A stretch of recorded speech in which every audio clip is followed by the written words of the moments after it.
So I'm mulling over my thoughts on how to be as concise as possible over talking about Good and Preddy's death. But I kind of noticed something that I figured I want to talk more importantly about. There is a noticeable trend of content creators who are apolitical in their content now speaking out about the just blatant murders and injustices that are happening. And it's a good thing. Let me make that abundantly clear. It's a very good thing that they're coming out and talk about it because we need to highlight just how insane this is.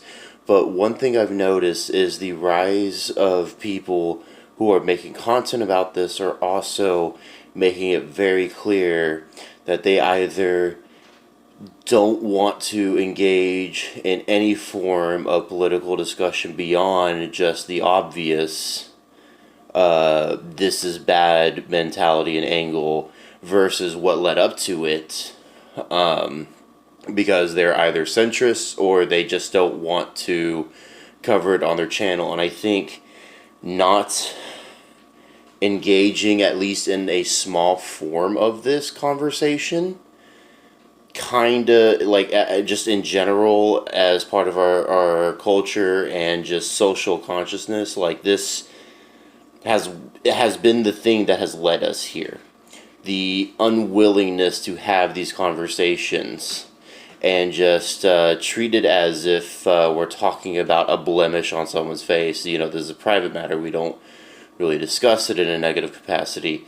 You know, we talk about it like a disability. You know, we acknowledge it's there, but we pretend to not see it, and it's problematic. And I wish we were more willing to engage in this difficult conversation because we need it now more than ever. And luckily, a lot of people are waking up. A lot of people are snapping out of it, and I'm glad.